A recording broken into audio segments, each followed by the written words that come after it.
चलती फिरती आंखों से असा देखी है मैंने, जन्नत तो नहीं पर माँ देखी है। नमस्कार, आज इस स्वर्णिम अवसर पर मैं आस्था पांडे आप सभी को प्रणाम करती हूँ।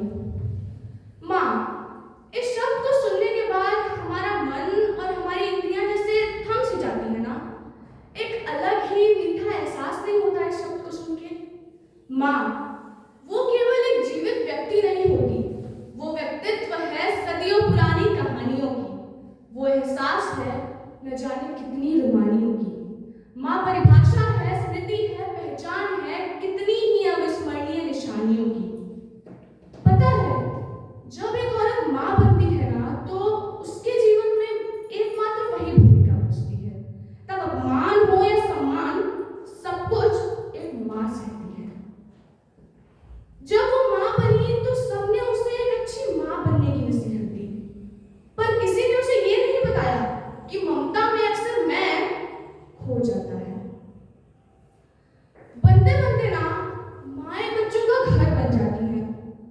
फिर हम सब बड़े होकर उस घर को एक दिन छोड़कर निकल जाते हैं अपना घर बनाने, अपनी दुनिया सजाने। फिर ना उस घर का हर एक कोना अपने होने का मकसद ढूंढता है। फिर उस घर में कोई रौनक नहीं रह जाती है।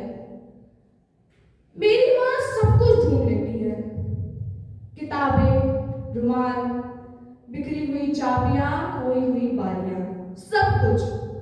जो चीज घर में किसी को नहीं मिलती वो ढूंढ लेती है।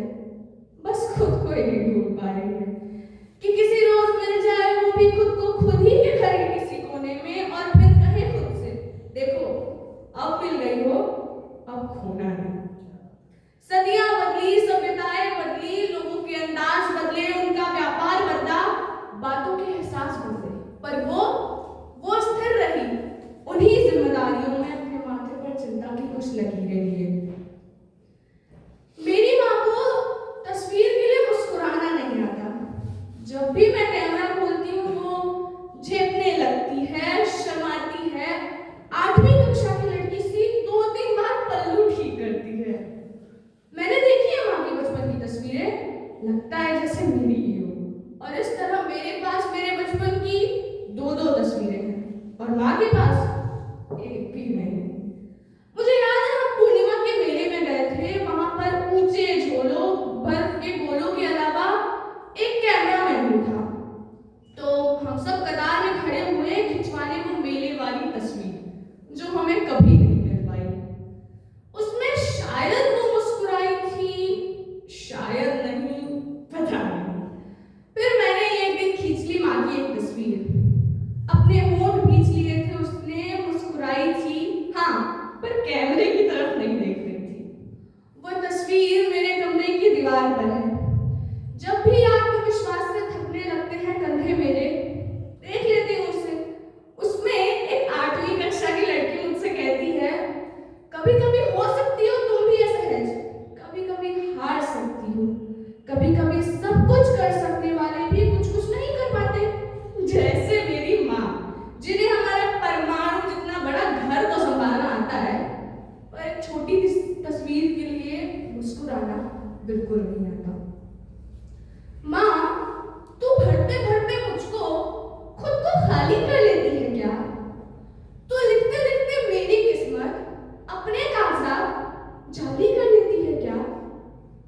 क्यों तुझे मेरा हर फटा ख्वाब जीना है? तूने कभी ये सोचा कि तुझे तेरे अपने ख्वाबों को भी तो जीना है?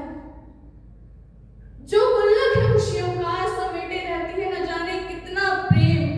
माँ, तुम पर क्या लिखूं? बस कुछ भाव हैं जिनका रूप शब्दों ने ले लिया है। याद रखिएगा, इस दुनिया की नजरों में आपका औहदा, आपकी अहमियत, आपकी हैसियत, ये सब ना देखते हुए अगर कोई आपका फिक्र करने वाला है ना, तो वो सिर्फ और सिर्फ आपकी माँ। वो हमारी आंखों के सामने हमारे जिंदगी के सबसे खूबसूरत पल, हमारा बचपन लाकर खड़ा कर सकती है।